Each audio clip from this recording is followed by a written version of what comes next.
il faut savoir que Huawei sort d'autres téléphones que la gamme P, qui est devenue maintenant la gamme Pura. Ils sortent aussi par exemple la gamme Nova. Dans cette vidéo, je te donne un retour sur la déclinaison Nova 12i, un téléphone qui tourne autour des 270-280 €. Bien sûr, tu as un lien en description si tu veux aller le checker sur Amazon. Et il y a quand même pas mal de choses à dire sur ce téléphone-là. Allez, c'est parti.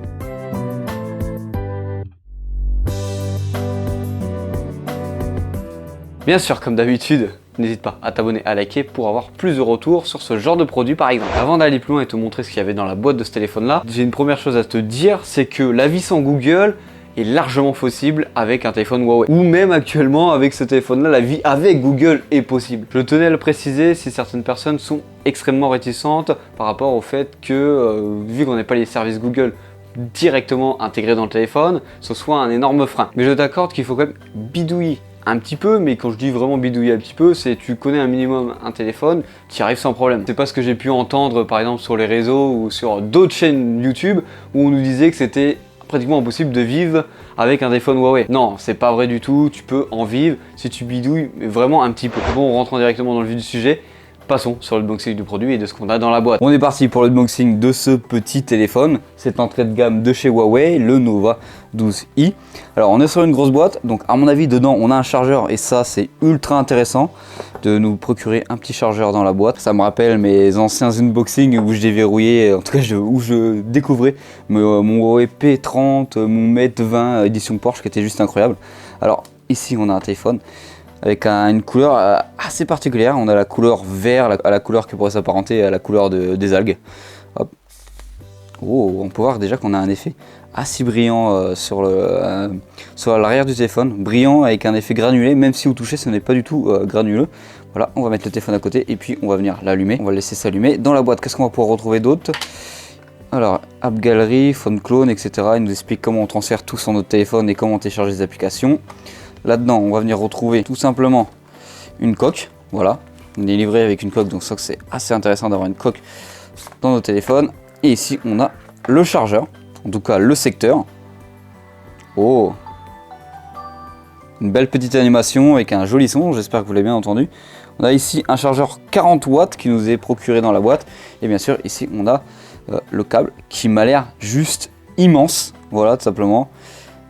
Un USB vers un type C. Je sais pas si vous l'avez vu dans le coin de la caméra, mais ça nous a bien annoncé que sur ce genre de téléphone, on est bien encore sous MUI et non sur HarmonyOS, car la plupart des produits Huawei encore en France sont sous MUI et non HarmonyOS. Je vais te montrer très rapidement le téléphone arrière pour te refaire des belles images dessus. Voilà, tout simplement.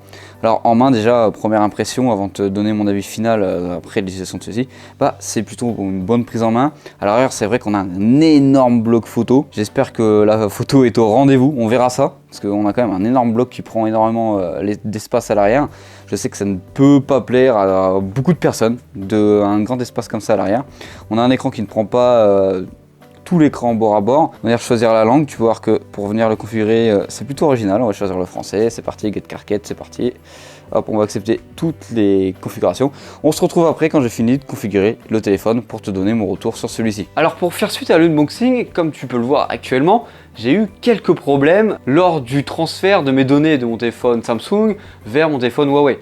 L'application Phone Clone de Huawei sur le Play Store depuis mon téléphone Samsung ne marchait tout simplement pas. Il a fallu que je vienne télécharger sur mon téléphone Samsung la version qui était proposée par le QR code du téléphone. Donc ça venait télécharger une APK sur mon téléphone qui était en d'autres termes une mise à jour de cette application qu'il y avait sur le Play Store, mais qui n'y a jamais eu lieu sur le Play Store. Bon, hormis cela, j'ai juste transféré mes contacts et pas les applications sur le téléphone, car je voulais directement les trouver par moi-même pour voir si c'était possible de les avoir sur mon téléphone en cherchant un petit peu. Mais avant de parler du logiciel, je vais venir te parler du design de celui-ci. Alors du coup, niveau design sur ce téléphone là, qu'est-ce qu'on a? On a une hauteur de 163,3 mm et une largeur de 4,7 mm et une épaisseur de 8,4 mm, ce qui est plutôt correct. On a un grand téléphone en main, regarde, juste par rapport à par exemple à un S24 Ultra. Alors on a un téléphone qui est pas aussi grand, mais on a quand même un gros téléphone en main, mais qui n'est pas plus épais que ça. Alors ce téléphone là, il est disponible en vert comme on l'a sur cette vidéo ou en noir. Et que penser de ce téléphone là, hormis qu'à l'arrière on ait un énorme capteur photo. Voilà, tout simplement un énorme rond pour avoir seulement 2 capteurs, parce que si tu veux avoir une LED, ici, si je me trompe pas, c'est un trompe-l'œil, il n'y a rien du tout. Alors c'est vrai que ça peut faire penser à Honor Magic 6 Lite ou encore les plus haut de gamme chez Huawei, les Huawei Mate. Hormis cela, moi la couleur, je la trouve plutôt bonne, ça change de beaucoup de téléphones et l'effet assez brillant.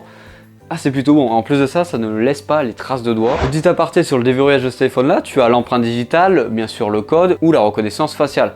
L'empreinte digitale marche plutôt bien, ça franchement ça marche très bien, elle est sur la tranche droite du téléphone, sur le bouton ici, elle n'est pas sous l'écran, mais bon, pourquoi en demander plus quand ça marche très bien sur la tranche. Niveau de reconnaissance faciale, franchement c'est plutôt bon, elle a vraiment rien à redire, petite démonstration. Voilà, tu peux voir que ça réussit à détecter ma tête. Bon, c'est pas aussi poussé que de la reconnaissance faciale 3D comme sur un Apple, un Google, mais franchement, ça fait largement le taf. Au niveau de l'écran de celui-ci, tu vas pouvoir retrouver une dalle LCD de 6,7 pouces avec un taux de rafraîchissement adaptatif qui va jusqu'à du 90 Hz, donc c'est plutôt pas mal quand même. On n'est pas encore sur du 120 Hz, mais ça suffit largement. Et au niveau de la résolution de cet écran-là, on est sur du Full HD+. Alors que penser de cet écran-là? Franchement, moi je trouve qu'il est plutôt bien équilibré pour ce prix de téléphone tout simplement. Alors niveau puissance sur ce téléphone là, que penser de la puissance avant de te dire ce qu'on a dedans? C'est vrai que des fois on a quelques lags sans jouer. Oui, je dis bien sans jouer, juste dans quelques applications ou dans le changement d'application. Oui, ça peut arriver que quelques fois on ait quelques latences. Là-dessus, je ne sais pas si c'est le processeur qui est un peu trop lent ou c'est l'interface MUI qui n'est pas optimisée pour faire les commandes que j'effectue habituellement. Niveau jeu, tu peux venir jouer. Je vais te dire tranquillement, mais pas tranquillement. Alors niveau processeur, dans ce téléphone là, qu'est-ce que tu vas retrouver? Un Snapdragon 680, bien sûr avec la surcouche MUI 14 et 8 Go de RAM. On va parler de la photo maintenant.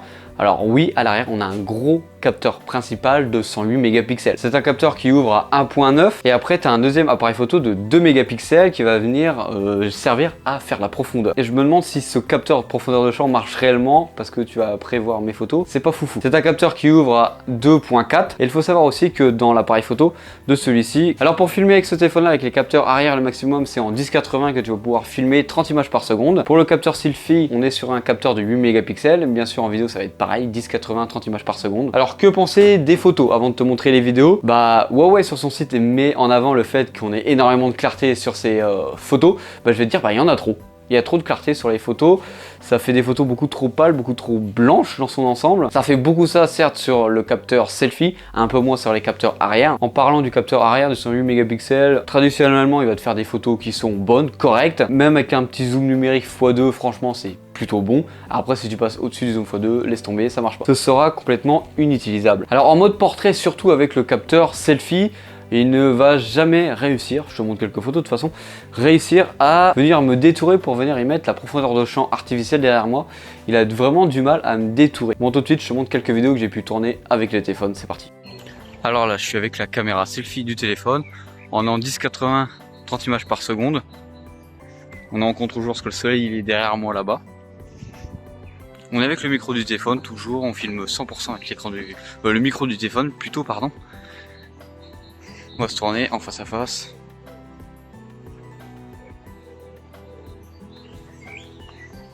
Je pense que tu as pu l'entendre avant dans la vidéo que j'ai pas encore tourné.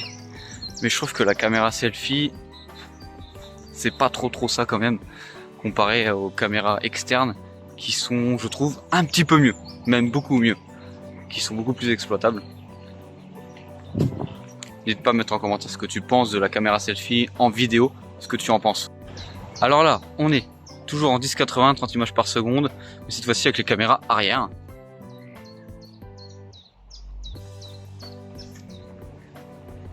Je te laisse juger des couleurs et de l'autofocus qui a l'air de très bien marcher quand même. Je trouve que pour l'instant en vrai l'autofocus marche très bien. On va faire un petit zoom x2 en vidéo. Et franchement, le zoom x2 sur ce téléphone là, que ce soit en photo ou en vidéo, il est vraiment pas dégueulasse.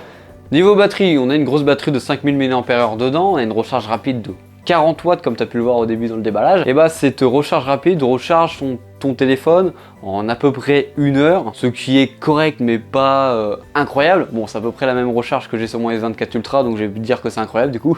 Bon, du coup niveau réseau, tu te poses peut-être la question, logique, Huawei oblige, on est sur de la 4G. Petite chose assez intéressante, c'est que tu as quand même une double SIM si tu veux mettre ta puce perso et ta puce au boulot. Bon, c'est parti pour la partie que je pense qui va le plus t'intéresser, vivre avec MUI 14. Alors vivre avec un téléphone Huawei, en vrai, ce n'est pas quelque chose de ultra compliqué. Vu qu'on est sur une surcouche qui est encore basée sur Android open source, en fait, tu peux venir installer toutes tes applications. Tu peux venir installer toutes tes applications. Après, je ne dis pas que toutes les applications fonctionneront convenablement. Mais je pense que toutes les applications que tu utilises au quotidien, ils vont marcher. Là, pour l'instant, j'espère que je te fais pas peur. Ne t'inquiète pas, t'es pas obligé d'aller sur des stores externes sur Internet pour venir télécharger les applications. Tu as l'application Petal Search qui le fait très bien pour toi, pour aller télécharger des APK sur d'autres stores sur Internet. Ou tu as aussi, bien sûr, le store de Huawei, l'App Gallery, où tu vas pouvoir retrouver quand même pas mal d'applications, beaucoup plus qu'au début, que tu peux utiliser au quotidien. Par exemple, moi, ma banque Boursorama, je la trouve. Par exemple, pour les crypto-monnaies, tu trouves facilement Binance. Si je me trompe pas, j'ai vu par exemple aussi l'application Telegram. Tu as les applications TikTok, tu as l'application Snapchat. Tu vas voir que tu as quand même beaucoup d'applications. Alors, tu vas me dire, ok, c'est bien Boigo, mais moi je veux Instagram, Facebook, Gmail. Bah, ne t'inquiète pas, tu as l'application Gespèce qui est faite pour ça. En gros, Gespèce va venir te donner accès au Play Store. J'ai même fait un TikTok pour te montrer comment on l'installe, je t'invite à aller le voir.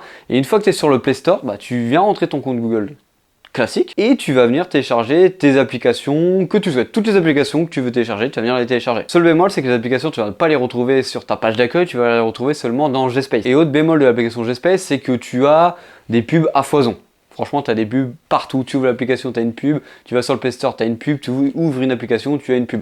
Bon, bien sûr, tu peux enlever les pubs en payant, mais je trouve ça super cher juste pour enlever les pubs. Et après, c'est vrai que si par exemple tu as des applications comme Netflix par exemple, il est possible que tu aies un fonctionnement d'hybridé car par exemple le téléphone Huawei ne possède pas par exemple des codecs de Google nativement dans ce téléphone. Voilà, on arrive sur la fin de cette vidéo. Que penser de ce téléphone là? En vrai, en principe, si on avait les services Google et qu'il fallait pas bidouiller un petit peu, ce serait un excellent téléphone. C'est vrai qu'il y a ce frein qu'il faut prendre en compte quand tu utilises ton téléphone, mais c'est pas un énorme frein. Tu peux facilement t'adapter et limiter au mieux ta dépendance à Google. Donc j'avoue que c'est un peu dur de dire et de limiter sa dépendance à Google quand on voit Google partout dans toutes nos utilisations et surtout moi je publie sur des vidéos sur un service Google. Voilà, je veux bien avoir ton avis en commentaire sur ce téléphone là. Comme d'habitude, c'était Hugo. Allez, c'est parti.